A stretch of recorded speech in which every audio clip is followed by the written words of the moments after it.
Mahoka Koko no Retose volume ke-20 chapter keempat.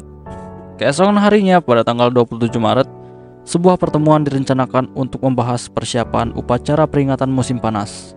Pekerjaan resmi untuk hari ini telah berakhir, sekarang tinggal hanya sebagai tanggapan atas undangan keluarga Ushio untuk menghadiri pesta yang didedikasikan untuk penyelesaian Pulau Saikasin. Tetapi tentu saja, bukan hanya karena pekerjaan Tatsuya, pekerjaan kemungkinan besar akan dimulai hari ini. Tatsuya, apa yang terjadi? Bukankah ini tengah pertemuan tentang upacara peringatan, tiba-tiba datang ke tempat pertemuan dengan Kazama? Tatsuya dengan Fujibayashi, rupanya sikap Fujibayashi terhadap Tatsuya tidak berubah sejak tahun baru. Bahkan jika pertemuan itu tidak dijadwalkan, ada waktu untuk persiapan psikologis saat dia berjalan dari gerbang pangkalan ke kamar. Tatsuya berpikir bahwa jika mungkin perlu untuk menjaga hubungan persahabatan dengan Fujibayashi, namun dia tidak akan mengambil tindakan khusus untuk ini. Bantuan datang dari rumah utama, aku percayakan Miyuki kepada mereka. Tadi malam dari rumah utama di Okinawa datang salah satu bawahan Hayama, kepala pelayan Shirakawa. Bahkan itu berarti hanya bantuan untuk saat pertemuan upacara peringatan. Tapi itu bukan tentang membantu berdiskusi, namun Miyuki yang belum pernah mengunjungi tempat-tempat umum sebagai penerus Yosuba akan segera terbuka berpartisipasi dalam pertemuan dengan judul Kepala Keluarga Yosuba. Ada orang-orang yang memendam kemarahan pada keluarga Yosuba dan mereka yang ingin menggunakan keluarga Yosuba. Kamu tidak pernah tahu kapan harus mengharapkan segala macam kesulitan yang terikat dengannya. Namun dengan kehadiran Shirakawa bersama Miyuki, kebutuhan akan kehadiran Tatsuya telah menghilang. Rupanya memikirkan hal ini, Maya mengirim Shirakawa ke sini. Tatsuya senang dengan bantuan seperti itu, terlepas dari kenyataan bahwa itu secara bersamaan merupakan pesan yang menyedihkan. Begitu, lalu aku bertanya-tanya, petunjuk apa yang Tatsuya bawa pada kita? Fujibayashi tidak bertanya dengan serius. Dia tidak berpikir bahwa Tatsuya dapat memberikan kesempatan untuk berhubungan dengan musuh. Ini semacam lelucon. Aku ingin meminta bantuan untuk membanjiri para penyabotase kapal selam. Berikut adalah koordinat posisi yang diperkirakan saat ini dari kapal selam target. Untuk memahami apa yang dikatakan Tatsuya, Fujibayashi membutuhkan waktu. Aku akan memanggil komandan, tunggu sebentar. Fujibayashi mengubah perilakunya dari sikap terhadap teman bungsunya ke sikap perwakilan dari salah satu keluarga penyihir terkemuka. Waktu menunggu itu lama sekali, namun setelah melihat wajah Fujibayashi, dia mengerti alasan untuk menunggu. Petugas dari batalion yang dilengkapi dengan sihir independen, Kazama, Sanada, dan Yanagi, dan juga Chen Xiangsan dan Lu Gangfu di samping mereka. Mereka duduk di sekitar meja taktis. Sebelum ini Tatsuya dan Lu Gangfu bertemu muka hanya satu kali di pusat pertahanan khusus Hachioji. Saat itulah Lu Gangfu menyerang pusat penahanan khusus untuk berurusan dengan Sekimoto Isao yang menjadi pion dari aliansi Asia Besar. Pada saat itu Lu Gangfu mengalahkan Mayumi dan Mari, dan Tatsuya hanya menghentikan upaya untuk menyerang Mayumi. Akhirnya Lu Gangfu yang menang tetapi tidak terbunuh. Kemudian selama insiden Yokohama, Tatsuya tidak berpartisipasi dalam mencegat Lu Gangfu di depan menara Teluk Yokohama. Oleh karena itu dapat dikatakan bahwa tidak ada hubungan langsung antara Tatsuya dan Lu Gangfu. Namun itu juga benar bahwa 1,5 tahun yang lalu, Chen Xiangsan dan Lu Gangfu telah melakukan banyak pekerjaan sehubungan dengan Tatsuya dan rombongannya. Pada saat itu Chen Xiangsan dan Lu Gangfu adalah musuh Tatsuya yang jelas, dan sekarang dia bertemu mereka tanpa permusuhan. Tapi tanpa keramahan juga, Lu Gangfu tampak bingung dengan sikap Tatsuya yang tidak terorganisir. Chen Xiangsan, seperti yang diharapkan, tidak menunjukkan kesalahpahaman. Boleh aku memanggilmu Shiba Dono? Aku tidak keberatan, Kolonel Dono. Sapaan Tatsuya dan Chen Xiangsan terbatas pada ini. Kami diberitahu bahwa ini adalah pertemuan taktis tentang serangan terhadap kapal selam musuh. Tetapi apakah jelas bahwa agen musuh bersembunyi di dalamnya? Chen Xiangsan berbicara, segera pergi bekerja. Tatsuya merasakan ironi ketika dia mendengar agen musuh darinya, tetapi tidak dengan sengaja merusak atmosfer. Tidak ada keraguan bahwa ada penyihir militer Australia di kapal, bekerja sama dengan deserter negara kamu. Bagaimana kamu tahu? Aku mungkin seharusnya tidak bertanya. Aku tidak bisa memberitamu ini. Tatsuya tidak mulai meminta jawaban yang jelas. Kapal selam ini bukan milik negara kamu atau negara kita. Kami telah menghubungi semua negara yang memiliki saluran diplomatik, tetapi tidak ada yang mengakui bahwa ini adalah bisnis negara mereka. Untuk mengisi keheningan, Kazama memulai penjelasan. Sudahkah kamu menghubungi Australia? Iya, mereka bisa saja berbohong. Ketika ditanya oleh Chen Xiangsan, Kazama mengangguk dengan senyum pahit. Chen Xiangsan setelah mengatakan sungguh juga tersenyum pahit, dan segera mereka berdua kembali dengan wajah serius. Terlepas dari kenyataan bahwa mereka hampir menghilang dari pengamatan, posisi kapal musuh saat ini ditentukan di laut terbuka. Kazama menatap Tatsuya. Bagaimana kalau kau membanjiri serangan sihir jarak jauh? Tatsuya menjawab dengan ceroboh. Sihir Yosuba? Tanya Chen Xiangsan. Tepat, kali ini tidak ada menghindar dari jawaban. Terima kasih atas tawarannya, tapi aku ingin meninggalkan ini sebagai jaminan kalau terjadi keadaan yang tidak terduga. Dan mengatakan ini pada Kazama. Tatapan memaksa Sanada untuk melanjutkan. Berdasarkan data peta laut yang disediakan oleh Shibakun, kami juga memahami posisi kapal selam saat ini. Ketika Sanada menyebutkan Shibakun, Chen Xiangsan menatapnya dengan wajah yang menunjukkan keterkejutan.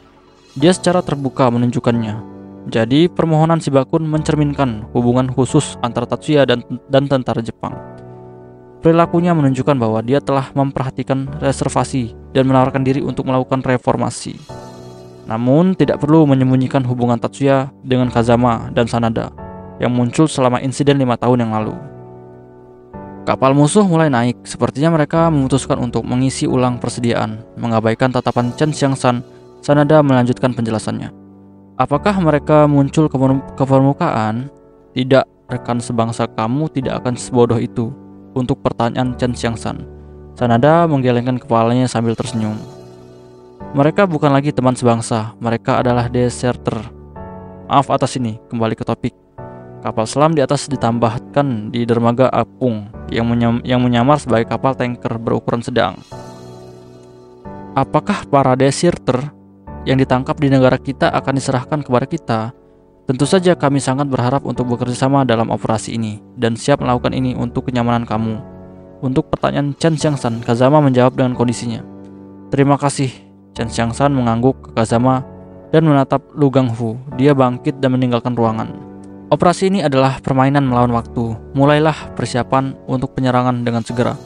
Kami akan siap dalam waktu 10 menit. Yanagi dengan riang menjawab perintah Kazama. Bisakah Shibakun juga ikut dengan kami? Aku mengerti, dengan respon Tatsuya bangkit dari kursi. Pergerakan agen Australia diperhatikan Tatsuya 5 menit kemudian, tapi dia tidak mengatakan apa-apa tentang hal ini kepada Kazama. Lokasi kapal selam ditemukan, tidak ada alasan untuk meragukan kata-kata Sanada ini. Mereka naik pesawat amfibi militer yang menyamar sebagai jet sipil dan menuju ke kapal selam, atau lebih tepatnya ke dermaga yang disamarkan di mana itu berada. Kapal selam memiliki prioritas yang lebih tinggi dan lokasi James J. Johnson terus dimonitor. Informasi yang berlebihan sekarang hanya akan menimbulkan kebingungan. 5 menit sebelum kedatangan, bersiap untuk pendaratan. Menanggapi laporan Sanada, Kazama memerintahkan pesawat agar siap kapan saja. Sanada tetap menerbangkan pesawat. Tatsuya tentu saja pergi menyerbu kapal selam dari sisi batalion independen yang dilengkapi dengan sihir. Tidak hanya Yanagi, tetapi juga Kazama bergabung dengan detasemennya. Kazama pergi berperang untuk pertama kalinya dalam waktu yang lama, dan Tatsuya teringat akan pengalaman lompatan itu sebelum pasukan menyerang 5 tahun yang lalu, sehingga mereka tidak mengalami ketidaknyamanan. Dengan kecepatan pesawat jet, mereka dengan cepat sampai ke tempat itu. Aku melihat tujuannya. Turun, Yanagi dan 7 bawahannya, Lu Gangfu, Chen Xiangsan, dan 8 bawahannya, Tatsuya, Kazama, dalam urutan seperti itu, mereka dengan cepat melompat turun. Dalam operasi ini tidak hanya Tatsuya tetapi Yanagi dan yang lainnya tidak memakai pakaian bergerak.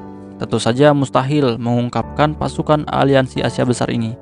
Meskipun demikian, pakaian militer yang mereka kenakan sekarang, meskipun terlihat seperti kain biasa, tetapi memiliki sifat pelindung di tingkat rompi anti peluru. Perlindungan helm juga memiliki kekuatan. Tentu saja melawan garis dari senapan mesin kaliber besar itu tidak akan membantu. Pasukan aliansi Asia Besar yang dipimpin oleh Chen Xiangsan juga mengenakan pakaian anti peluru. Lu Gangfu kali ini bukan di baju besi macan putihnya, tetapi di dalam pakaian tempur yang sama dengan yang lain. Seolah saling bersaing, Yanagi dan Lu Gangfu turun dari geladak ke tingkat yang lebih rendah. Tatsuya bersama dengan Kazama menyaksikan apa yang terjadi dari belakang. Ketika ruang kontrol dermaga yang menyamar sebagai sebuah kapal tanker ditemukan Yanagi dan yang lainnya, sudah terlambat untuk detasemen deserter dari aliansi Asia Besar. Tidak ada respon dari titik api jarak jauh. Petugas yang bertanggung jawab atas sistem pertahanan kapal berteriak, "Gunakan gas!" Mayor Daniel Liu yang menyeberang dari kapal selam ke dermaga teriak dengan nada teratur seperti biasanya. Tapi sekutu kita akan jatuh ke bawah. Sudahlah, menghentikan penyerangan lebih penting. Tak berguna, katup gas buang, tidak terbuka, namun respon bawahannya hanya meningkatkan kekesalannya. "Hei, tunggu, apalagi? Tutup partisi dengan cara apapun, tunda invasi. Partisi, jangan bergerak. Apa yang terjadi di sana?" Pada teriakan Liu, tidak ada orang yang hadir memiliki jawaban. Di belakang, Tatsuya merilis sihirnya. Menara yang dikendalikan dari jarak jauh di jalur Yanagi dan Lu Gangfu hancur. Tatsuya membebaskan sihirnya. Instalasi listrik dari outlet gas terputus. Sihir Tatsuya dirilis. Saluran listrik dari motor listrik pada partisi terputus. Pengambil alih kapal di bawah kendali. Apakah Daniel Liu tertangkap? Chen Xiangsan menjawab pertanyaan dengan Lu Gangfu yang datang ke koneksi. Tidak, dia tidak ada di kapal. Bradley Zhang juga tidak ditemukan. Serahkan tahanan kepada yang lain. Kapten, segera kembalilah kepada kami. Baiklah. Sesangat mungkin bahwa Bradley Zhang bertindak secara terpisah sejak awal. Di sisi lain, Chen Xiangsan yakin bahwa Daniel Liu ada di sini. Jika tidak di kapal selam, maka itu ada di ruang perintah dermaga mobile. 3 orang tetap berada di ruang kontrol. Yang lain dikirim ke dermaga atau seperti sekarang untuk mengintai. Sayangnya Tatsuya tidak tahu apa yang mereka bicarakan. Tetapi Kazama mengerti bahasa Cina. Pandangan Kazama memberi Tatsuya tanda bahwa dia yakin ketiga orang ini adalah pemimpin detasemen yang merencanakan pengalihan perhatian. Dekomposisi Tatsuya telah membuat lubang di tubuh para petugas detasemen desertir dari aliansi Asia Besar. Kedua bahu, kedua pinggul, 4 poin untuk setiap orang. Memanggil sihir sekaligus untuk 12 target. Tatsuya langsung menetralkan para pemimpin musuh. Kapten Johnson masih di laut ketika pasukan Kazama dan Chen Xiangsan menyelesaikan operasi untuk mengambil alih kapal selam dan kedok yang disamarkan. Tiba di titik pertemuan sampai tengah hari, dia turun dari kapal selam ini ke laut dan muncul dengan pakaian basah. Melihat bahwa di sana seperti yang diharapkan, sebuah kapal berlabuh disamarkan sebagai kapal pesiar pribadi. Johnson menghela nafas lega. Rekannya Kapten Jasmine Williams sedang menunggu. "Jas, sesuatu telah terjadi. Menurut rencana, dia harus menunggu di tempat penampungan di Pulau Kuma. Jasmine bukanlah orang yang akan mundur dari rencana karena kemauan pribadi." "Tidakkah kamu tahu?" "Tidak seperti kamu tidak tahu." Dari respon Jasmine, firasat Johnson yang tidak menyenangkan semakin kuat. Sayangnya itu bukan rasa takut yang tidak perlu. Kekuatan utama operasi besok ditangkap oleh tenaga tentara Jepang. Karena itu aku ingin mengadakan pertemuan sesegera mungkin untuk mengatur semuanya dari awal. Johnson hanya berpikir sebentar, kurang dari 1 detik. "Baiklah, dipahami. Aku akan mengganti pakaianku. Aku menunggumu di ruang makan." Menyaksikan Jasmine yang sudah pergi, Johnson pergi ke kabin, ruang ganti yang ditunjuk. Di ruang makan, Jasmine sedang menunggu di meja dan salah satu pemimpin detasemen desertir dari aliansi Asia Besar adalah Bradley Zhang. Zhang sering menatap Jasmine, rupanya karena dia tidak bisa percaya pada kepribadian aslinya. Jasmine mencoba menghindari anggota lain dari detasemen desertir, kecuali Liu. Pertemuan dengan Zhang tidak bisa dihindari karena Liu ditangkap. Hari ini Zhang pertama kali melihat wajahnya, tentu saja dengan penampilan yang berusia 12-13 tahun. Tempat di mana mereka menunggu, meskipun disebut ruang makan, tetapi hanya ada dapur mini dan meja kecil dengan kursi. Bradley Zhang di sini tampaknya sangat ramai, tetapi tidak ada sedikit pun keluhan di pihaknya. Mereka tertangkap. Apakah itu inspeksi? Dermaga mobile seharusnya berada di perairan internasional. Ini bukan inspeksi, aku tidak tahu detailnya, tetapi tampaknya itu adalah serangan kejutan ilegal. Pembajakan oleh pasukan reguler, Johnson meludah dengan marah. Bukan untuk kita mengetuk tentara Jepang dalam hal ini. Jasmine tidak meyakinkannya. "Apakah kamu tahu hal ini?" Sedikit menenangkan, Johnson bertanya dengan nada yang lebih tenang. Tampaknya pihak pencari dari aliansi Asia Besar juga berpartisipasi dalam serangan itu. Aku tahu bahwa tentara Jepang bekerja sama dengan tentara aliansi Asia Besar. Itu buruk. Apakah ini berarti ada kebocoran informasi tentang operasi besok? Pihak lain juga memutuskan untuk menggunakan operasi ilegal. Aku tidak ragu bahwa mereka sekarang menggunakan serum kebenaran.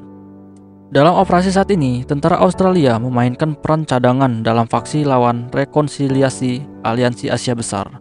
Mereka harus tetap menjadi pendukung fisik langsung, tetapi sekarang pasangan Jasmine dan Johnson adalah satu-satunya kekuatan tempur yang tersedia. Mereka tidak berencana untuk berpartisipasi sebagai basis pasukan dalam operasi sabotase. Operasi harus dilakukan. Ini akan menjadi pengorbanan yang sia-sia jika kita berhenti sekarang. Tapi posisi Bradley Zhang berbeda. Dia bersikeras melakukan sabotase dengan biaya berapapun. Secara alami, Zhang memiliki sudut pandang seperti itu. Mereka meninggalkan pasukan Hong Kong, bagian dari Aliansi Asia Besar, dan terlibat dalam operasi ini. Bukan rahasia lagi bahwa Hong Kong berada di bawah pengaruh politik Inggris, namun negara tempat mereka berasal masih merupakan Aliansi Asia Besar. Zhang tidak bisa kembali ke Hong Kong. Di sana dia sudah dianggap penjahat. Satu-satunya cara yang tersisa bagi Zhang adalah berhasil menyabotase dan menghapuskan perjanjian damai dengan Jepang. Dia akan mengubah kejahatan menjadi suatu prestasi, bahkan jika kamu tidak dapat merehabilitasi faksi lawan rekonsiliasi. Dengan pencapaian ini, kamu dapat mencoba mendapatkan suaka di Inggris ataupun Australia sebagai hadiah untuk keberhasilan sabotase. Tapi kami kehilangan kapal selam yang merupakan kekuatan utama operasi. Seperti dicatat Jasmine, operasi besok terdiri dari fakta bahwa Zhang dengan data semen terpisah mengalihkan perhatian penjaga. Sementara serangan dari kapal selam terjadi dari laut. Masih ada perahu kecil yang tersisa. Pada prinsipnya, karena kamu hanya perlu masuk ke dalam air tanpa terlihat. Apakah akan berhasil? Di data semen, kami ada penyihir yang ahli dalam kegiatan bawah air. Setelah mendengar pidato percaya diri Zhang, Jasmine memandang Johnson. Kita tidak bisa membuat keputusan sendiri. Tolong beri aku waktu untuk menghubungi negaraku. Baiklah, aku mengerti. Aku mengharapkan jawaban yang bagus. Zhang juga mengerti, menekan tergesa-gesa dan dia mengangguk. Namun saat Johnson menghubungi perwira seniornya melalui komunikasi nirkabel, ternyata komunikasi tersebut sudah disadap oleh Fujibayashi Kyoko yang memiliki julukan Electron Sorceress dan mendapatkan informasi yang bocor tersebut tentang penyerangan besok hari yang akan dilakukan dan telah mendapatkan izin dari pemerintah Australia. Akhirnya pada 28 Maret, urusan publik Miyuki sebagai pewaris keluarga Yosuba berakhir kemarin. Untuk hari ini direncanakan untuk menghadiri pesta atas undangan seorang teman dan Tatsuya harus pergi bersamanya untuk perusahaan. Ini adalah jadwal resmi, namun tugas utama untuk hari ini adalah pekerjaan yang dipercayakan kepada kepala keluarga Yosuba saat ini. Awalnya pekerjaan yang dipercayakan adalah untuk berkontribusi pada keberhasilan memegang partai menghentikan sabotase. Miyuki sama mengatur pengaturan untuk kehadirannya di pesta, tapi sekarang sudah tidak perlu. Shirakawa, kepala pelayan, dengan senyum lembut dikirim oleh kepala keluarga Yosuba. Dia memiliki peringkat ke-6 di antara 8 kepala pelayan dan tidak berada di posisi 3 dengan akses ke rahasia Yosuba. Namun ini adalah rahasia, kecuali untuk kepala keluarga. Hanya segelintir orang dari keluarga utama dan menengah. Peringkat 1 di antara butler atau pelayan itu adalah Hayama. Peringkat 2 Hanabashi. Peringkat 3 Kurebayashi, serta insinyur yang terkait dengan objek utama dari mantan laboratorium keempat. Tapi ini tidak berarti bahwa dari peringkat keempat, kepala pelayan termasuk Shirakawa tidak tahu fakta tentang sisa kegiatan Yosuba, tersembunyi dari dunia. Sebuah pesawat biasa dari pulau utama Okinawa ke pulau Kume terbang sekitar 3 jam, tetapi speedboat mencapai pelabuhan di timur pulau dalam 2 jam.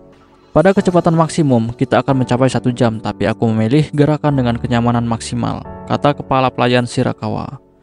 Mereka tidak pergi langsung ke pulau Saikasin, tetapi tiba di pulau Kume, karena pesta akan dimulai pada malam harinya. Miyuki, Tatsuya, Shizuku, dan Honoka sedang menunggu di pelabuhan. Miyuki memberitahu mereka sebelumnya tentang waktu kedatangan yang direncanakan. Honoka, Shizuku, apakah kamu datang untuk menemui kami? Miyuki tidak memberitahu Tatsuya bahwa dia telah mengirim pesan kepada keduanya. Meskipun begitu, penampilan Honoka dan Shizuku tidak terduga. Tetapi dia tidak terkejut, mungkin karena dia memikirkan kesempatan seperti itu. Apa kalian berdua sudah makan siang?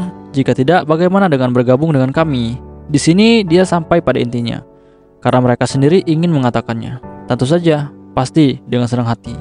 Honoka, kamu terlalu bersemangat. Kami juga akan memiliki cemilan. Tatsuya hampir tidak tersenyum dengan jelas, melihat tarian siap dengan antusiasme Honoka dan malu dengan tawaran tidak terduga dari Shizuku. Atas saran Honoka, mereka mengambil udang hamburger. Honoka membenarkan pilihannya oleh fakta bahwa pesta akan bergaya menerima tamu dengan prasmanan dengan makanan yang mahal. Jadi lebih baik makan sesuatu yang sederhana di siang hari. Ngomong-ngomong, Tatsuya-san, kemana kamu akan berganti? Jika kamu mau, ada salon kecantikan di dekatnya. Terima kasih, tapi semuanya beres. Kami mengganti pakaian kami di kapal pesiar. Namun untuk Miyuki semuanya sudah disediakan, meskipun tidak sebagus di salon kecantikan. Tetapi di atas kapal pesiar, sebuah speedboat yang disamarkan, sebuah kabin dengan cermin ukuran penuh, dan aksesoris untuk make up dialokasikan bisnis ini. Tatsuya merasa cemas apakah ini cukup ketika dia mendengar pertanyaan ini. Miyuki, kenapa kamu tidak menerima tawaran Shizuku? Karena dia mencoba untuk kita. Tatsuya percaya bahwa Miyuki tidak tertandingi dalam kecantikan dan tanpa spesialis make up, dan juga berpikir bahwa jika ahli itu tidak profesional, itu bahkan dapat merusak pesona Miyuki.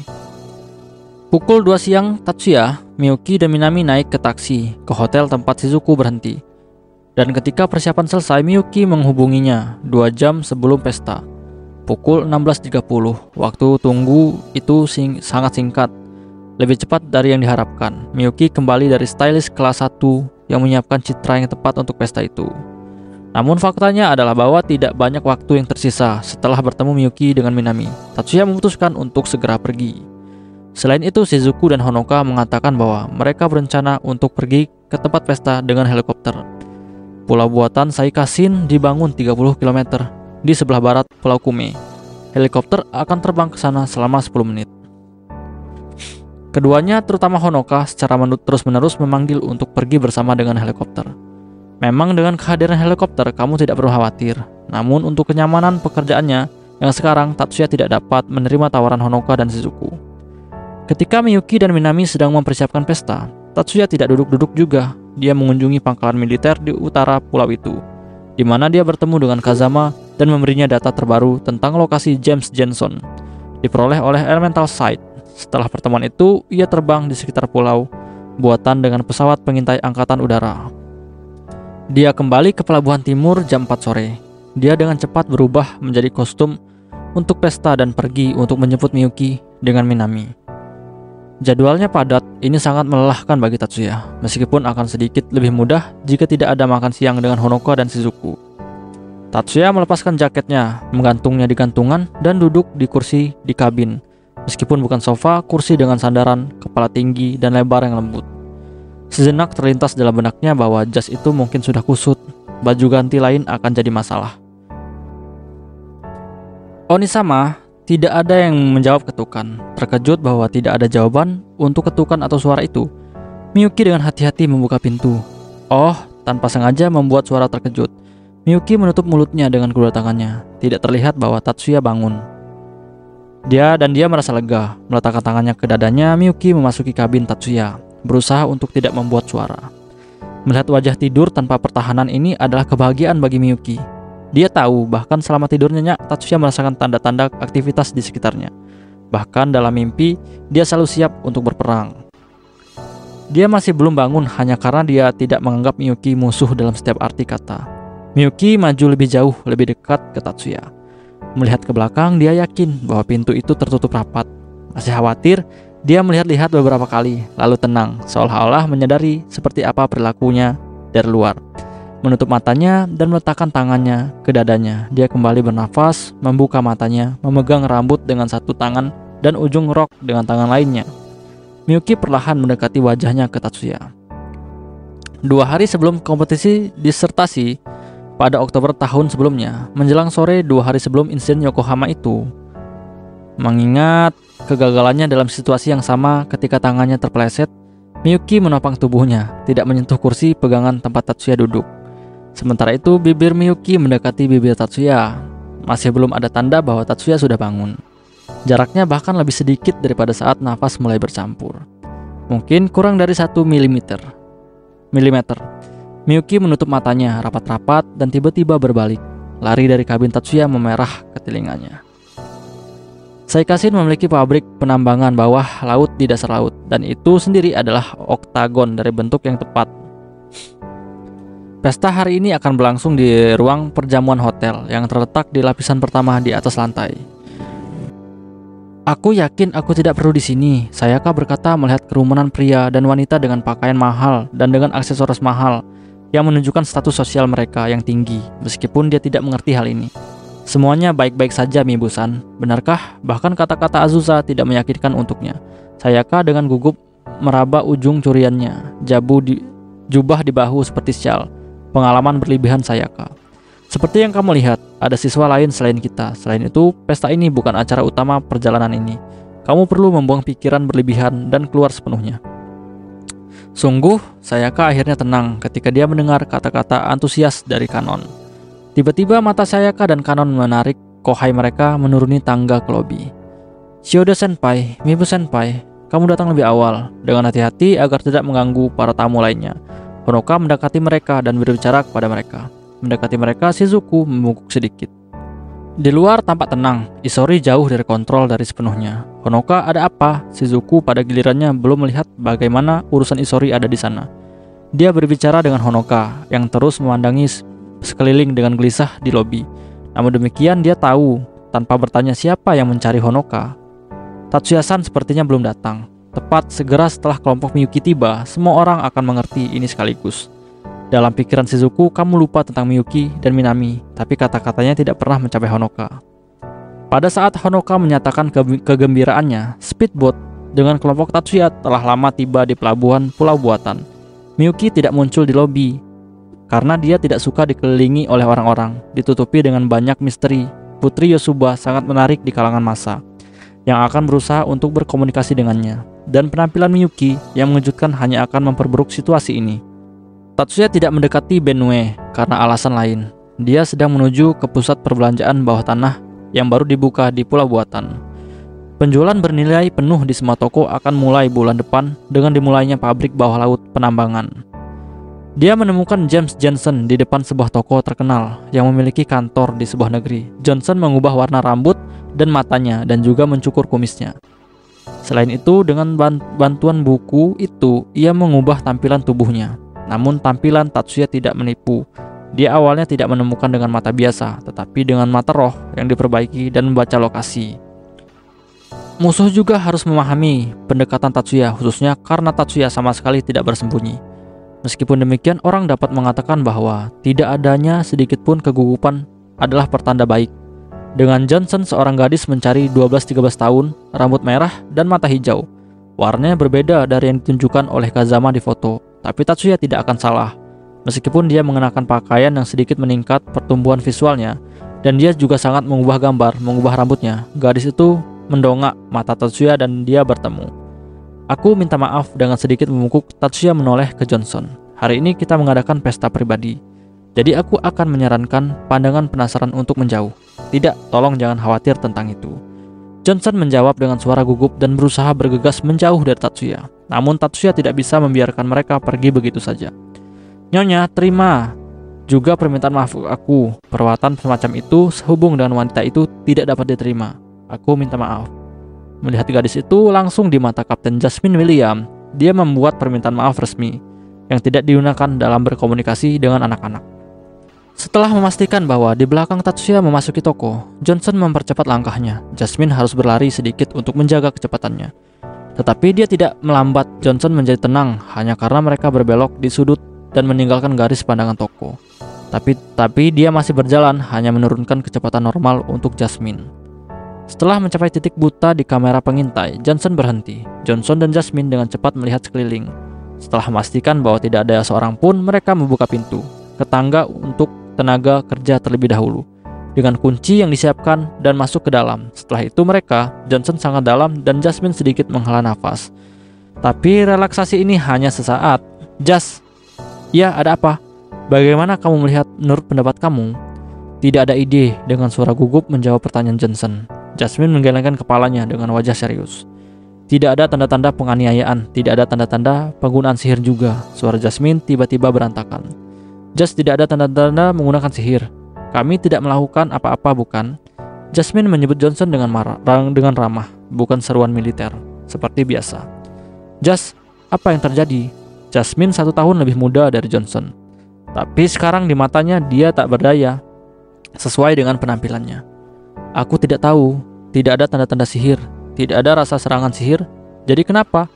Mengapa perasaan cemas ini muncul? Apa perasaan menakutkan ini ketika tiba-tiba kamu menyadari diri kamu dengan situasi yang melilit leher kamu? Jas, tenang. Sebenarnya Johnson sudah memiliki ingatan akan perasaan yang dirasakan Jasmine saat ini. Namun entah bagaimana dia berhasil menekan perasaan cemas dan menenangkan gemetaran setelah itu. Aku juga tidak melihat sesuatu dilakukan padamu. Setidaknya orang ini bahkan tidak menyentuhmu dengan jari. Napas terengah-engah Jasmine perlahan kembali normal. Maafkan aku, ini adalah kelainan yang tidak bisa bagi aku. Penyihir Yosuba ini terlalu hebat. Ia tidak diragukan lagi. Pria ini merasakan beberapa misteri. Jasmine sedikit santai karena dia pikir Johnson bercanda. Namun Johnson benar-benar serius. Jas, bisakah kita berhenti kali ini? Jasmine perlu beberapa detik untuk memahami kata hati-hati ini. Jangan katakan omong kosong. Urutan untuk resolusi tindakan aktif tidak diperoleh. Maafkan aku tidak tahu apa yang merasukiku. Kali ini aku akan berpura-pura tidak mendengar apa-apa. Jasmine menerima permintaan maaf Johnson yang mengakui kesalahannya. Iya, saatnya kembali. Pesta akan segera dimulai. Orang itu mungkin sudah pergi. Baiklah, ayo pergi. Johnson berjalan menaiki tangga ke lorong dan menuju ke pintu lainnya. Jasmine yang mengikutinya mencoba menekan keinginannya sendiri untuk meninggalkan misi, yang pastinya juga dia rasakan. Pesta yang didedikasikan untuk menyelesaikan Saikasin dimulai. Pintu ke aula terbuka dan orang-orang yang berkeliaran di lobi mulai perlahan masuk ke dalam. Hari ini sepertinya tidak ada yang berlaku, dan orang-orang baru saja mulai masuk dari tangga ke pintu masuk. Untuk alasan ini, kelompok Tatsuya yang tidak menunggu di ruang depan adalah yang terakhir, tetapi tidak dianggap terlambat. Dengan kata lain, Miyuki ditemani oleh Tatsuya dan Minami di belakangnya. Memasuki aula yang sudah dipenuhi orang. Pada saat itu, pintu masuknya, aula yang sebelumnya penuh kebisingan, mereda. Seolah-olah karakter utama muncul. Tidak pada saat ini, Miyuki tentu saja adalah bintang di tempat ini. Orang-orang menahan napas tanpa bergerak seolah kehilangan kesadaran dari mereka. Memandangi keindahan ini yang tidak bisa dimiliki oleh manusia biasa. Miyuki tersenyum sedikit malu di bawah semua pandangan ini dan berdiri di tengah aula, sedikit membungkuk. Dengan demikian, belenggu pemikiran dengan orang-orang di aula dihilangkan. Suara-suara itu kembali hampir semuanya tentang Miyuki. Siapa wanita cantik ini? Dia dari Yosuba. Apa? Dia? Hanya ada beberapa pengecualian. Tentu saja ini adalah siswa lama dan lulusan SMA pertama, serta orang tua Shizuku yang mengenal Miyuki. Tatsuya dengan Minami pertama-tama menemani Miyuki untuk menyambut Ushio. Ini cukup alami karena mereka ada di sini sebagai tamunya. Lama tidak bertemu, terima kasih untuk hari ini. Tatsuya membungkuk sopan. Setelah dia mereka membungkuk. Miyuki elegan dan imut, dan Minami tidak bersalah dan pendiam. Terima kasih kembali, terima kasih atas perhatiannya. Setelah mengumpulkan banyak pandangan dari penonton, Ushio menjawab Tatsuya sambil tersenyum. Tatsuya dan Miyuki juga bertemu dengan Ushio bulan lalu, setelah insiden dengan serangan teroris di Hakone. Jadi meskipun sebenarnya itu bukan waktu yang lama untuk melihat lagi, tetapi tidak perlu jujur mengatakan yang sebenarnya dalam situasi di mana seorang dapat mendengar. Selain itu, dengan istri Ushio yaitu Benio, mereka benar-benar tidak bertemu satu sama lain untuk waktu yang lama. Jadi ini bukan ucapan yang aneh. Sejak pertemuannya sebelumnya, kamu menjadi lebih hebat. Benio berbicara kepada Tatsuya tentang posisi yang cocok untuknya dengan nada yang ramah. Namun Tatsuya bisa membaca dalam kata-katanya keluhannya tersembunyi. Kamu menipuku dengan baik pada waktu itu. Dan Nyonya masih tampak hebat dan tidak berubah sama sekali. Suatu kehormatan melihat Anda hari ini. Namun demikian, Tatsuya sama sekali tidak merasa bersalah. Benio menatapnya dengan tatapan jahat. Entah bagaimana berhasil menjaga senyum ramah di wajahnya. Wataru-kun sudah lama tidak bertemu satu sama lain. Anda sudah di sekolah menengah, mencoba meredakan situasi. Miyuki berbicara kepada Wataru yang berdiri dengan tegang di sebelah Benio. Sebuah suara yang indah cocok untuk penampilan yang indah terdengar seperti bel di aula dan sekali lagi membuat banyak terlepas dari usia mereka. Ya, mulai April ini saya adalah siswa sekolah menengah. Ketegangan Wataru dibenarkan terlepas dari jawaban yang tidak berarti. Itu layak untuk dihormati, bahkan dia mampu berbicara sama sekali. Berbicara dengan Tatsuya, Ushio menyaksikan dengan senyum sedih. Putriku juga ada di sini. Tidak ingin berbicara dengannya, di mana Ushio menunjuk dengan tatapannya. Berkumpul dalam satu kelompok berdiri Shizuku, Honoka, dan para lulusan. Kalau begitu, kami akan menggunakan penawaranmu. Setelah membungkuk sekali lagi, kelompok Tatsuya meninggalkan Ushio. Kupikir aku sudah terbiasa dengan itu, tapi melihat keindahan ini, aku kagum. Kekuatan kehendak Kanon cukup tinggi, karena dia berhasil mengatakan ini, karena Azusa, Sayaka, dan yang lainnya benar-benar terserap dalam aura Miyuki. Kecuali dalam arti biasa, ini tidak dapat disebut aura, dalam pengertian konvensional. Teman-teman, orang-orang dari keluarga Yusuba, semuanya tidak biasa, Miyuki menjawab tanpa kerendahan hati dan pujian. Pada titik ini, penyelenggaraan acara naik ke atas panggung. Setelah sambutan singkat, ucapan selamat sekitar selusin orang mengikutinya. Sekitar 60 km barat Pulau Kume, ada sebuah kapal menuju barat laut. Kapal itu hanya sedikit lebih besar dari kapal penangkapan ikan biasa. Bahkan jika itu adalah kapal penangkapan ikan, itu tidak menangkap ikan. Jelas bahwa itu kembali ke pelabuhan dengan kecepatan efektif. Aula perjamuan hotel yang terletak di tingkat pertama dari lapisan bawah tanah dari pulau buatan. Kupikir Isori Senpai juga akan muncul di panggung. Selama memilih makanan ringan, Tatsuya berbicara dengan Isori. Mengambil cemilan dari piring yang sama dengan Tatsuya, Isori menggelengkan kepalanya sambil tersenyum. Secara umum aku memiliki kesempatan seperti itu, tetapi aku lebih suka menolak. Aku tidak punya seorang pun di sini untuk menyenangkan pidato mereka. Itu tidak benar, aku ingin melihat penampilan cantik Kei. Kanon bereaksi seketika. Ngomong-ngomong Senpai, bisakah kau memberi aku waktu? Tatsuya sama, siapa yang terkejut dengan proposal ini? Jadi bukan Isori sendiri, tapi Miyuki. Sesuatu telah terjadi, seperti bukannya terkejut, Isori merasa salah. Dari ekspresi Tatsuya, dia menyadari bahwa alasannya telah menjadi kenyataan. Aku mengerti, ayo pergi ke sana. Keluarga Isori ada hubungan dengan desain pulau buatan ini. Miyuki, tunggu aku di sini. Minami, aku percayakan Miyuki padamu. Baiklah, aku mengerti. Ya, Tatsuya sama. Kanon, tunggu juga. Tatsuya menghentikan Miyuki yang mencoba mengikuti mereka, dan Isori yang juga menghentikan Kanon. Jadi apa yang sebenarnya terjadi? Meskipun tidak ada seorang pun di ruangan ini, Isori segera memanggil Tatsuya dengan berbisik. Pesta ini diincar oleh desertasi dari Aliansi Asia Besar. Juga berhenti, Tatsuya dengan jujur menjawab pertanyaan Isori. Terdengar suara itu bukan suara menelan air liur, tetapi lebih seperti tangisan terendam. Kenapa sekarang? Dengan suara serak, Isori mengecam Tatsuya. Tolong jangan salah paham. Mengangkat tangan kanannya di depannya, dia menghentikan Isori dengan gerakan berhenti untuk menenangkan diri. Penanggulangan terhadap serangan yang direncanakan telah selesai. Mereka tidak dapat melakukan apapun. Meskipun sepertinya dia tidak sepenuhnya percaya kata-kata Tatsuya, Isori masih menjelaskan bahwa dia siap untuk mendengarkan lebih lanjut. Penyabotase mendekati pulau buatan di bawah air dan berencana untuk mendapatkan bom untuk menusuk ponton-ponton tersebut. Kalau begitu, Pulau Saikasin ini akan tenggelam. Namun, pesta hari ini akan dibatalkan jika mereka melaksanakan rencananya. Tampaknya Isori akhirnya telah memulihkan ketenangan dan kemampuan untuk berpikir secara normal. Dia mengarahkan pandangan bertanya kepada Tatsuya.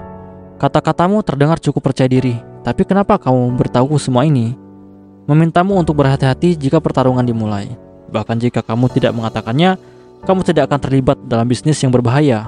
Tanya Isori dengan ekspresi biasa seperti seorang pasifis di wajahnya.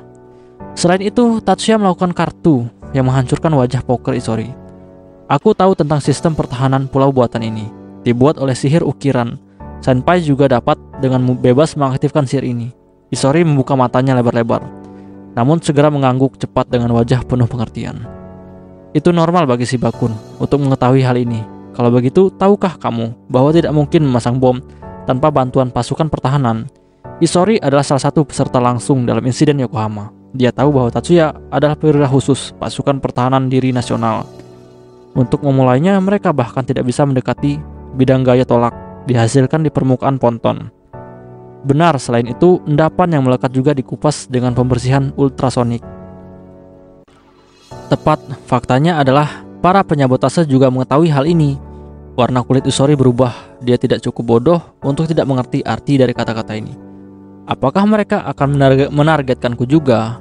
Benar, lebih tepatnya, mereka sudah mengarah pada sampai itu kan? Tatsuya mengangguk dengan sikapnya yang tenang dan tidak memihak. Tapi tenanglah, seorang penyihir dari pasukan pertahanan ada di tempat dan akan menjaga orang ini. Saat ini Tatsuya mengatakan ini di belakang Isori. Kehadiran seorang pria muncul. Dengan tergesa-gesa berbalik, Isori memberikan kehormatan kepada penyihir dengan seragam pelayan. Kapan dia? Tanpa menjawab pertanyaan Isori, si penyihir menyamar sebagai pelayan, memperkenalkan dirinya. Pasukan Pertahanan Nasional, Kepala Sersan Haibaru, siap membantu Anda. Saya minta maaf karena tidak bisa mengatakan di divisi mana saya berasal. Ini adalah rahasia militer. Tentara itu yang memperkenalkan diri sebagai Haibaru adalah seorang lelaki kurus berusia 30 tahun.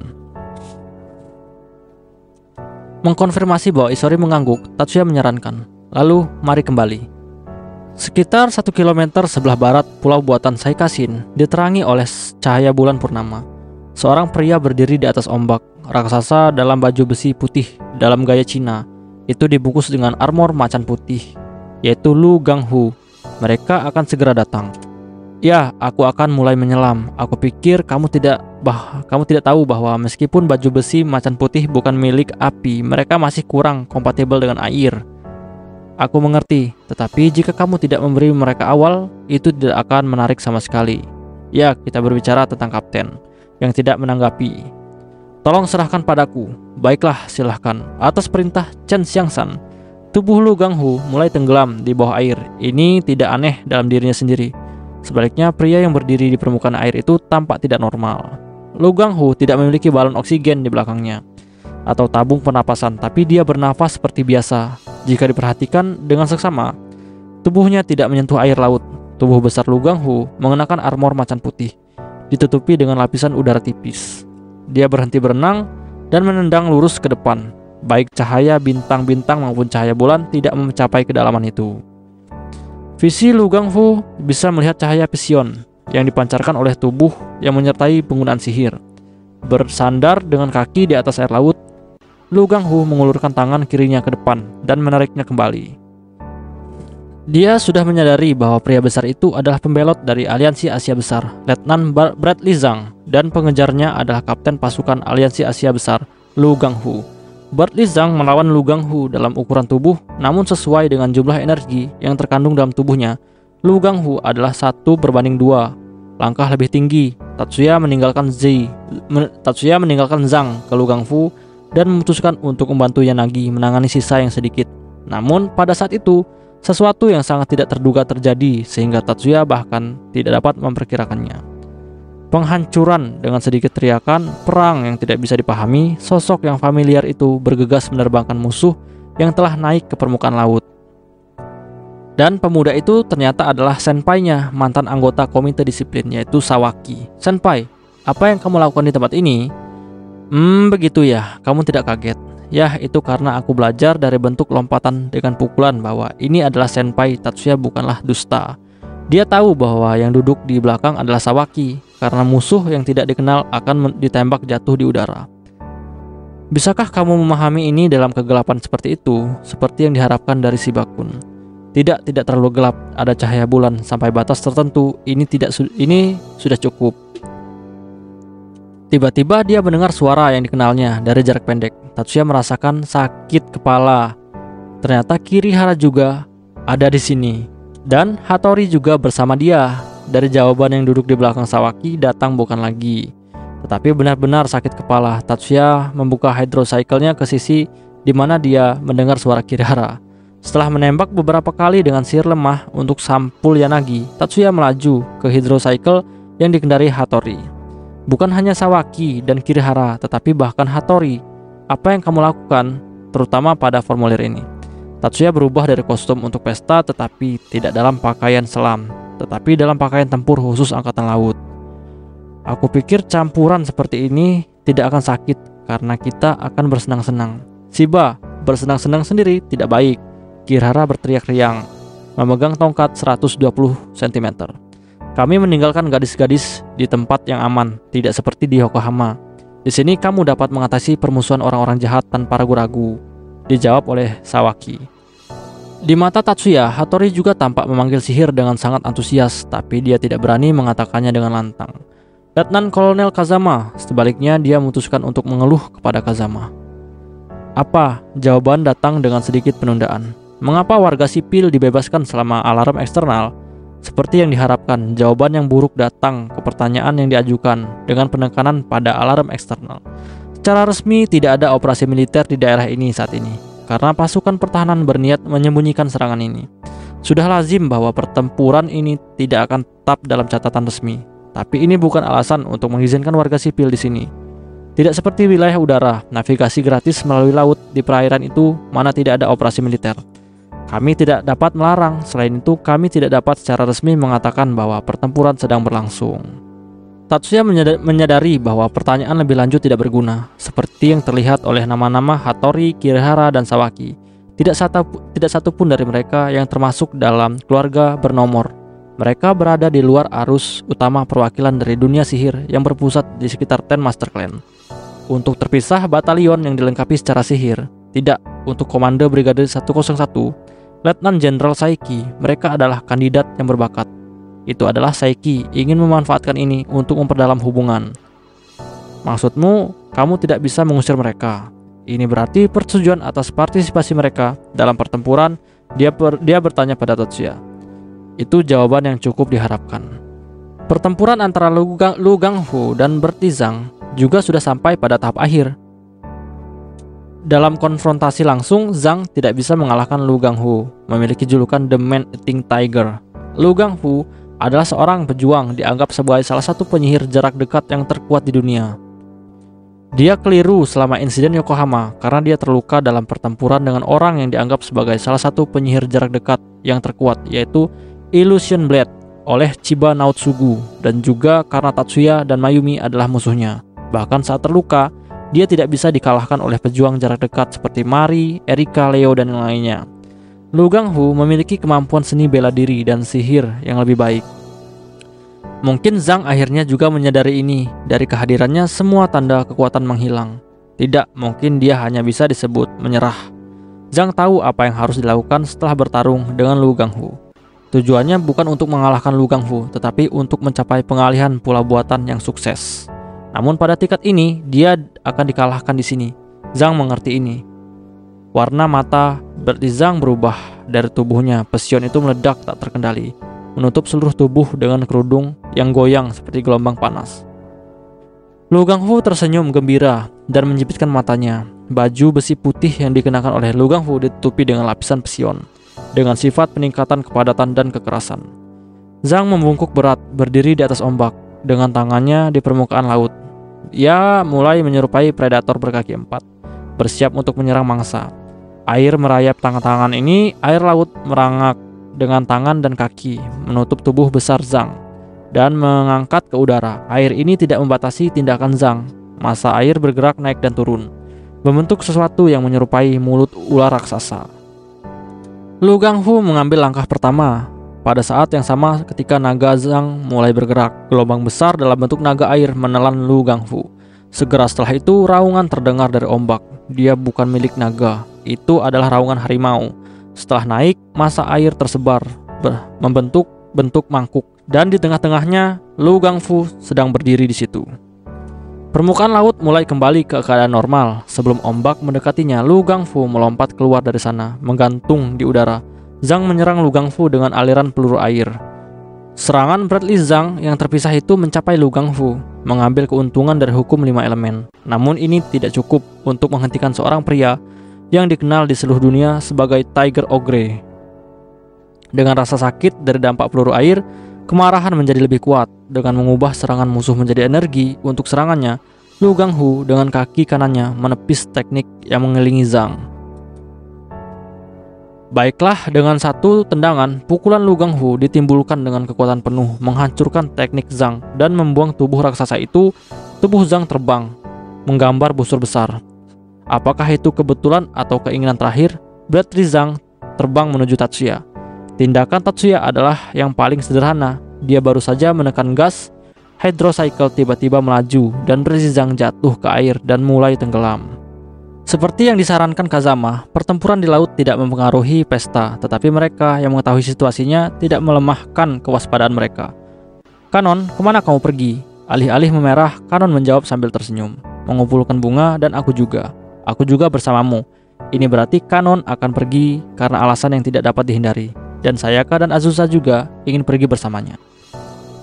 Akankah Kei pergi juga? Pergi, Isori yang memerah membuat Kanon tersenyum ke telinganya. Miyuki dan Minami saling bertukar pandangan. Mereka berdua mendengar dari Tatsuya bahwa Isori dapat menjadi target. Duo Jasmine dan Johnson dari pasukan Australia bergerak secara independen tanpa menunggu hasil dari divisi yang dari laut.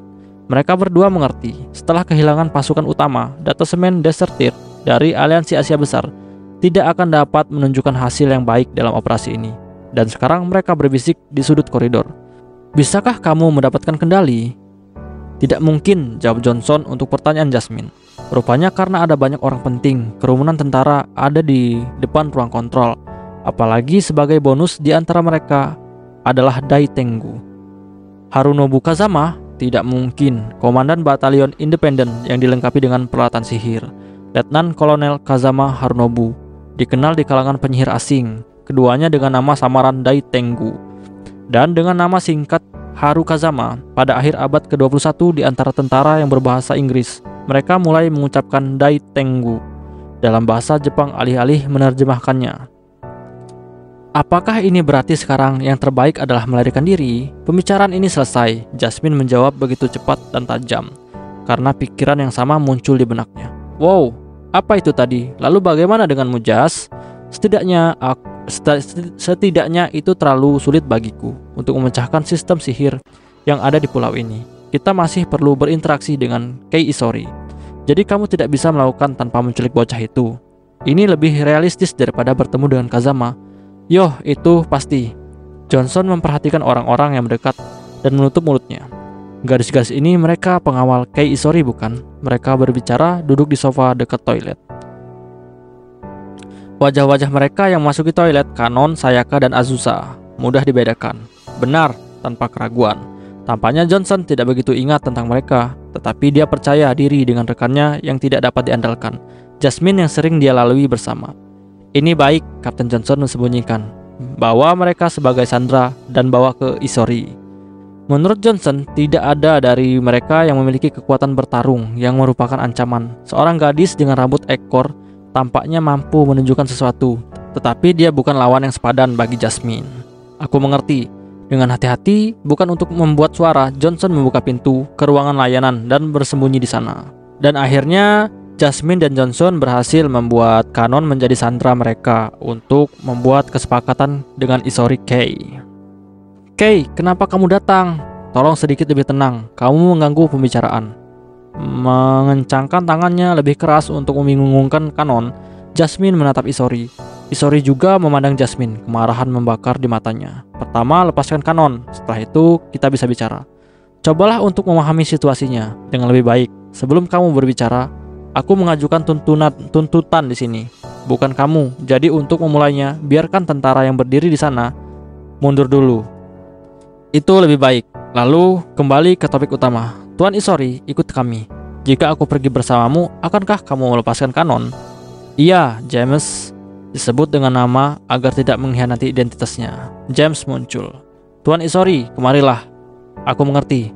Kei, berhenti. Pada saat itu, pikiran Jasmine diarahkan untuk mencari tahu apa yang harus dilakukan dengan Kanon, yang dengan ceroboh memimpin. Jika Kanon ditinggalkan di sini, negosiasi akan gagal. Perhatian Johnson diarahkan pada Isori. Dia menganggap kecemasan yang tidak perlu tentang Azusa. Jasmine juga tidak takut padanya. Wajah Azusa membuatku menilai persangka tentang tingkat ancamannya. Tapi orang yang paling ditunggu-tunggu oleh Jasmine di tempat ini ternyata Azusa. Ada bunyi senar. Suara senar mirip dengan mainan harpa, terdengar entah dari mana. Sihir intervensi psikis oleh Azusa. Kesadaran Jasmine terpisah dari kenyataan. Tergoda oleh nada suara tersebut, Jasmine tidak bisa mengerti dari mana suara ini berasal. Itu juga tidak jelas apakah telinga bisa mendengar suara, atau itu adalah halusinasi pendengaran. Sederhananya, pikiran Jasmine terganggu oleh pertanyaan dari mana suara itu berasal. Pikirannya terfokus pada pertanyaan kapan dan di mana suara itu akan datang waktu berikutnya. Sementara semua orang lupa bagaimana bergerak, Azusa mengaktifkan sihir berikutnya, menggunakan CID yang diambil dari tas tangan sebagai terminal seluler. Pisau itu melekat pada tenggorokan Kanon, tersentak dengan keras.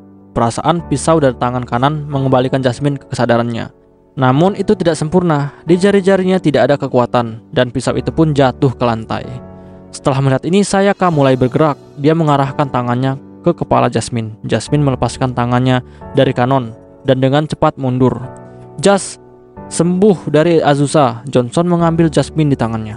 Pada waktunya, anak panah itu terbang ke Chaibaru untuk menghentikannya. Kedua pria itu, Johnson membawa mereka lari dari ruangan hotel tersebut. Kanon, apa kamu baik-baik saja? Dengan lega di wajahnya, Isori berlari ke Kanon yang terbebaskan. Maafkan aku, tolong maafkan aku. Kanon yang melihat Isori di sebelahnya tiba-tiba menangis. Isori tidak panik, tetapi dengan lembut menekan kepalanya ke arahnya. Ini menakutkan. Tidak benar, tidak semuanya. Lalu apa itu? Karena aku Kei dalam bahaya. Semua karena kecerobohanku. Isori berulang kali dan dengan lembut membelai kepala Kanon yang mencela. Mengapa kamu minta maaf? Kamu tidak melakukan kesalahan apapun. Isori mendekatkan bibirnya ke telinga Kanon yang terus meminta maaf.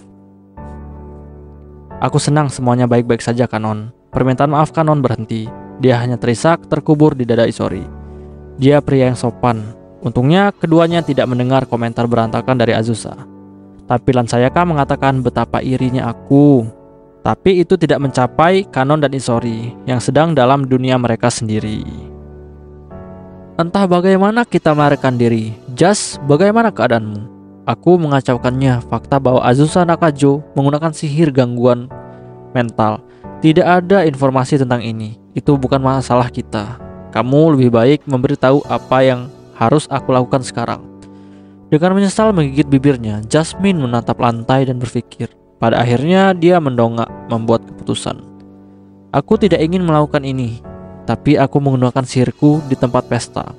Ya, sepertinya begitu. Kata-kata Johnson juga ragu-ragu. Penggunaan sihir Jasmine, Ozone Circle, di sebuah pesta sama dengan serangan gas beracun. Mereka tidak bisa memaafkan diri sendiri dengan membenarkan ini. Seluruh dunia akan menentang mereka dengan kritik yang lebih keras daripada dalam serangan teroris dengan bom.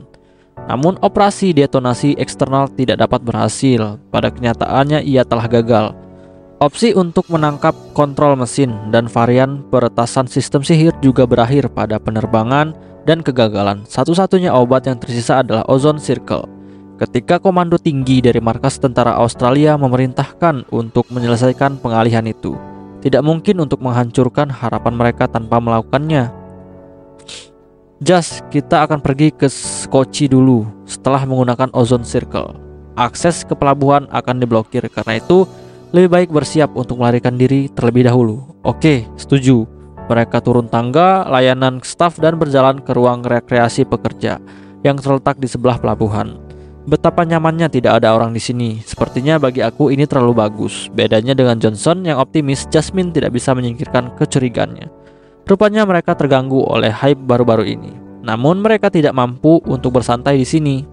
Jasmine secara mental memerintahkan dirinya untuk setuju dengan Johnson. Awasi belakangmu, serahkan padaku. Jika sihir hanya menghasilkan ozon, maka itu tidak sulit. Namun hanya mengandalkan informasi relatif tentang tempat yang tidak terlihat untuk menghasilkan ozon yang sangat terkonsentrasi dalam waktu yang singkat. Pikiran harus sangat terkonsentrasi.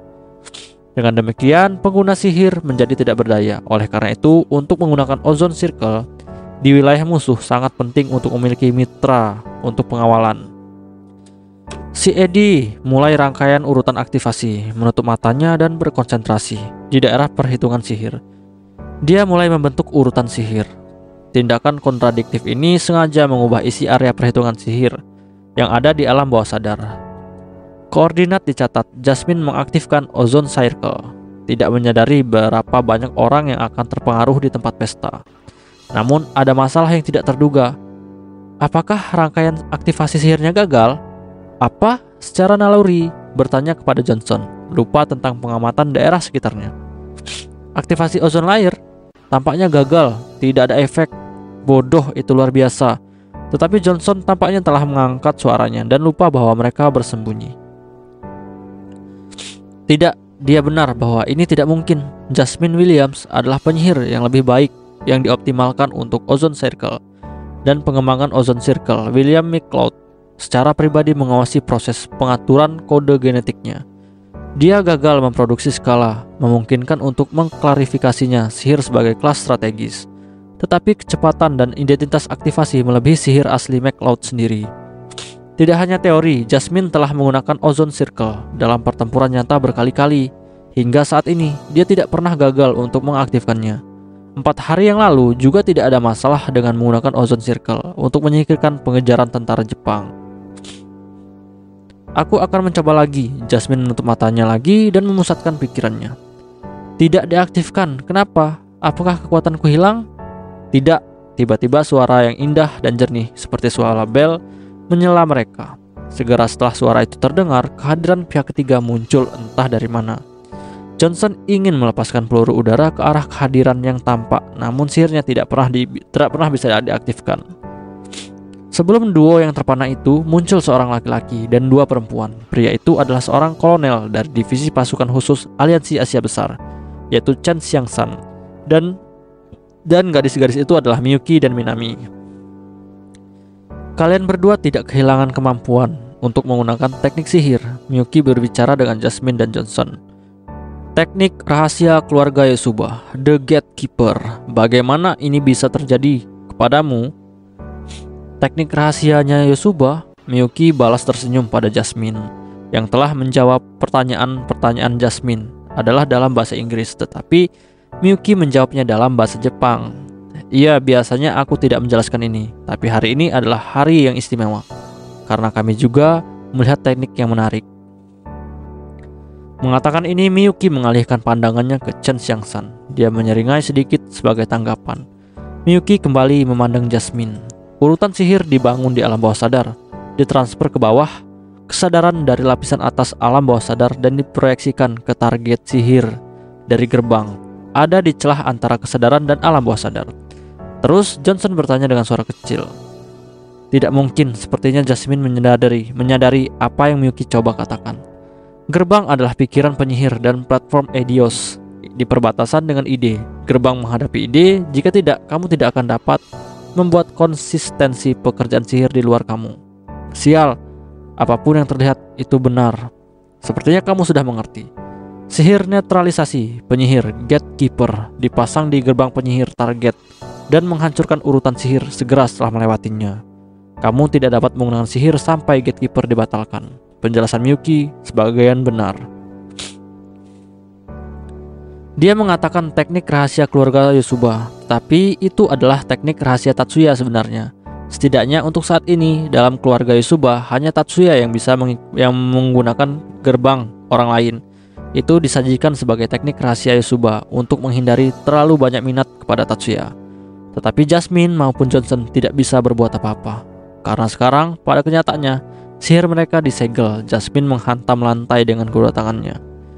Johnson diam-diam menyerang Miyuki, tapi sebelum mencapai Miyuki, tubuhnya menabrak penghalang dari Minami. Penurunan tajam dalam suhu tubuh mengambil kekuatannya untuk berdiri di atas kakinya. Miyuki dengan ramah menoleh ke Johnson, yang merangkak dengan tidak menarik di lantai. Jangan khawatir, karena sudah terbukti tidur itu bersifat sementara. Chen Xiangsan menyeringai lagi, karena dia sendiri adalah contoh pembuktian dari sihir Miyuki. Teman-teman, tolong! Miyuki berteriak pada seorang di luar pintu, seolah diperintahkan. Pintu terbuka dan tentara berseragam masuk untuk menahan Jasmine dan Johnson. Di balik pintu itu bukanlah pelabuhan yang diharapkan Jasmine, melainkan ruangan lain. Dari pintu yang terbuka, masuk nyaris tidak terdengar, menyadari bahwa mereka sangat dekat dengan tempat pesta. Jasmine terkejut. Kamu mungkin tidak memperhatikan, tampaknya itu disebut Kimontonko. Kalian berdua ingin menuruni tangga, tetapi sebenarnya turun dan turun. Jadi jika itu terjadi berarti The Gatekeeper tidak berfungsi. Maka metode membidik Ozone Circle melalui koordinat relatif tidak akan menghasilkan hasil. Hahaha, apa ini? Sejak awal kami berada di tempat kami, seperti kami menari di atas tanganmu. Menyadari bahwa ini adalah kekalahan terakhir, Jasmine tertawa. Setelah pesta berakhir, Tatsuya melaporkan apa yang terjadi pada Maya. Melalui komunikator kapal pesiar, kamu melakukan pekerjaan dengan baik hari ini. Terima kasih. Kali ini misi berakhir tanpa masalah. Jika itu adalah tes, maka itu adalah 90 poin, bukan 100. karena tidak ada plus. Aku puas dengan hasil hari ini. Terima kasih banyak. Aku juga mendengar sesuatu yang menarik. Gatekeeper, sihir yang cukup bagus bukan? Setelah perbaikan, aku pikir itu bisa digunakan oleh orang selain aku. Apakah ini berarti bahwa pada akhirnya sihir akan muncul, bahwa dalam arti sebenarnya dapat menetralkan penyihir? Aku akan menunggu. Aku akan melakukan segala upaya untuk mencapai aplikasi praktis segera mungkin. Sihir Aliansi Asia Besar juga sangat menarik. Aku ingin menerima laporan terperinci secara langsung, jadi pergilah ke rumah utama ketika kamu kembali ke Tokyo. Baik, kemudian kami akan segera pergi.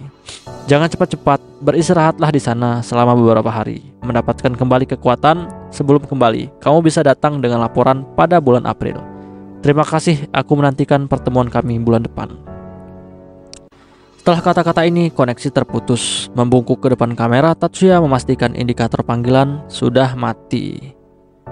Yo guys, akhirnya pembahasan kita di Mahoka Koko no Retosei volume ke-20 ini selesai juga sampai di sini. Dan kita bakal lanjut lagi di volume selanjutnya guys, yaitu volume 21 ya. Oke, see you next time di volume selanjutnya. Bye bye.